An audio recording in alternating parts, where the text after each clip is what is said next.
I feel like I'm a baby trying food for the first time and trying to see what I like and what I don't like. That's a Valley woman who caught COVID nearly 2 years ago. And unlike many who recover and go on, she says the virus is still impacting her everyday life. Doctors say studying those types of post-COVID conditions is the next phase of the pandemic. Here's Channel 5's Rudy Mireles. So the foods that I can literally eat myself. For the last 2 years, Sylvia Rendon has been battling post-COVID conditions. Out of this giant packed fridge, there's only about 4 or 5 things that you can tolerate. And the black beans, except that the black beans, I already finished them last night. So yeah, they're not in here. But yes, I normally eat this on a daily basis. For her, symptoms include a complete change in the way she tastes foods she used to love with the people she loves. Tamales at the holidays, barbecues with friends. My other friends were eating fajita as well, and they were eating it like nothing. Joyful moments now packed with anxiety. I could only imagine that day when I tried that fajita, that's how rotten meat tasted. Every day a mental battle as she learns how to cope. It's so weird because I've been able to eat certain dressings that I didn't like before, which is the Thousand Island one.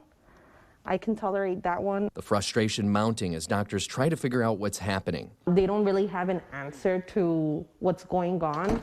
It's really a time where we're still trying to identify what is happening and for how long, because we don't know. Dr. Melissa Valerio Shoemaker, an associate professor of health promotions and behavioral sciences at UT Health School of Public Health in Brownsville, says many people are experiencing post-COVID conditions, from asymptomatic folks to people who spent time in the ICU. The ones that we're seeing more often reported are that difficulty breathing or shortness of breath. Chest and stomach pain, headaches, increased heart rates among the commonly reported symptoms. A reason behind the federal push to study post-COVID conditions, putting nearly $500 million towards figuring it out. I think that you're going to see more of that happening. And there's also some work in looking at data from across the country. Valerio Shoemaker says the data will be key to study areas with chronic health conditions, like here at home. And with the Omicron variant spreading faster as kids return to school, she says protecting children right now will hopefully prevent further issues for an already complicated demographic. With a pediatric population, we don't know as much.